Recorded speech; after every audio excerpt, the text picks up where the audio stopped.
حضور میرا جو سوال ہے وہ البانیہ جماعت کی ویب سائٹ پر اور مختلف ملاقاتوں میں مسلمانوں کی طرف سے جو سوال ہمیں آتے ہیں ان میں سے اکثر کالے جادو کے بارے میں سوال کرتے ہیں، وہ یقین سے کہتے ہیں کہ ان پر کسی نے جادو کیا ہے اور اس کو ہم سے پھر دور کرنے کی بھی درخواست کرتے ہیں۔ ایسے لوگوں کو ہمیں کیا جواب دینا چاہیے؟ بات یہ ہے کہ یہ تو ساری وہمی چیزیں ہیں، دماغی سوچ ہے، وہم ہے، متاثر ہو جاتے ہیں لوگ۔ انسان کی نفسیات ہے، ایک بات اس کو بار بار بار بار کہو نا تو وہ سمجھتا ہے کہ سچی ہے۔ تو یہی حال ان مسلمانوں کا ہے۔ یہ کالا جادو ان مسلمانوں پہ ہوتا ہے، احمدیوں پہ کیوں نہیں ہوتا؟ ہمارے پہ تو نہیں آج تک ہوا ہے کالا جادو، لوگوں نے بڑی کوششیں بھی کی ہیں۔ اور اگر ان کا بھی ایمان پختہ ہے اور یہ یقین رکھتے ہیں کہ اللہ تعالیٰ سب طاقتوں کا مالک ہے، تو پھر ان پہ بھی کوئی اثر نہیں ہوگا۔ تو ایسی حالت میں ایک تو وہموں کو دور کرنے کے لیے استغفار زیادہ کرنا چاہیے، اور پھر لا حول ولا قوت الا باللہ العظیم پڑھنا چاہیے۔ اگر کوئی ایسی کسی نے شرارت سے کوئی ایسی حرکت کی ہے تو وہ اللہ تعالیٰ اس کے شر سے انسان کو بچا کے رکھے۔ پھر جو آخری 3 صورتیں ہیں وہ پڑھنی چاہیے تاکہ حاسدوں کے حسد سے بچا کے رکھے اللہ تعالیٰ، اور ان کے شر سے بچا کے رکھے، شیطان کے شر سے بچا کے رکھے۔ تو یہ چیزیں اصل میں تو ان کا وجود کوئی نہیں ہے۔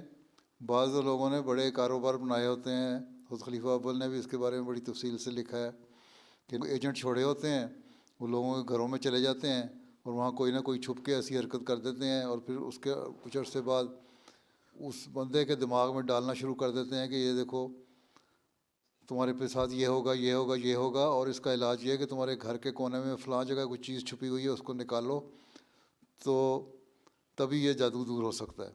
اور وہ کیونکہ اس نے پہلے چھپائی ہوتی ہے، وہ آدمی جو گھر کا مالک ہے جا کے دیکھتا ہے تو ہاں واقعی وہاں چیز ہوتی ہے، تو وہ نکال کے کہتے ہیں ہاں یہ تو بڑی سچی بات کی تم نے۔ اس نے کہا پھر اس کا علاج فلاں پیر صاحب کے پاس ہے، اس پیر کے پاس جاؤ، اس دعا گو بزرگ کے پاس جاؤ، وہ دعا سے تمہارا دور کر دے گا کالا جادو۔ پھر یہ لوگ چلے جاتے ہیں، وہ پیسے لیتا ہے، اس نے اپنے پیسے کمانے کا ذریعہ بنایا ہوا ہے۔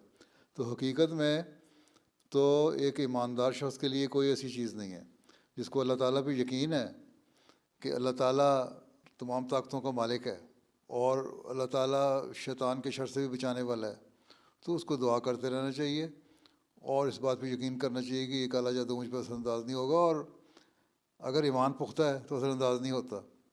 کسی پختہ ایمان کے شخص کو دیکھ لیں، کسی احمدی کو دیکھ لیں، اس پہ کالا جادو اثر نہیں کرتا۔ اثر اسی پہ ہوتا ہے جس کا کمزور ایمان ہو، جو اس بات پہ یقین رکھتا ہو۔ بعض دفعہ بچپن سے یہ باتیں دماغوں میں ڈالی جاتی ہیں اور یہ نفسیاتی طور پر اتنا اثر ہو جاتا ہے کہ انسان بڑے ہو کے بھی اس کو اپنے ذہن میں بٹھائی رکھتا ہے۔ اس لیے ہم تو اس بات پہ یقین نہیں کرتے۔ اگر کسی کو کالو جادو کرنا ہے تو مجھ پہ کر کے دکھا دے، میں پھر مان جاؤں گا۔ ٹھیک ہے۔